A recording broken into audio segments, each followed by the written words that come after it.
"Let me help," he said. "I can manage." "Russell, I'll get the—" "I'm fine, Holmes," I snapped.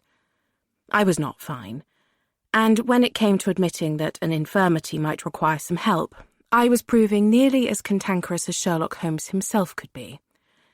"I can—" "Holmes, just pay the ruddy driver. I'll send someone out for the bags."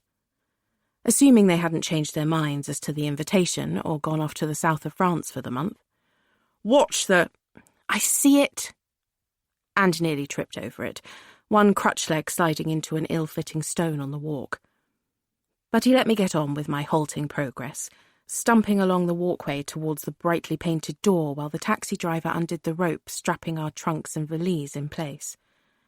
We'd expected to be met when we got off at the station in nearby Delieu, and though the absence of a car might have been a message of sorts, that antipathy had returned, that we should simply continue on to Paris. We had been invited, we had accepted, and we had cabled ahead with our information. And even if the absence of greeting at the station had been due merely to the chronic forgetfulness of an artist, one would have thought that Damien's doctor fiancé, who had impressed even Holmes as being marvellously competent, would remember the arrival of her soon-to-be in-laws. Stepmother-in-law? Me? I reached the end of the pathway without mishap, negotiated my way up the 2 low steps, settled my balance so I could reach out for the bell, then stopped abruptly, 3 feet from the front door.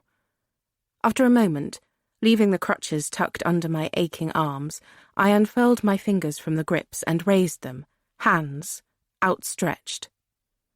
Resentments, unsettled scores, and long-standing acrimony were one thing. What I had not anticipated was being met by the sound of a break-action shotgun snapping into place behind me.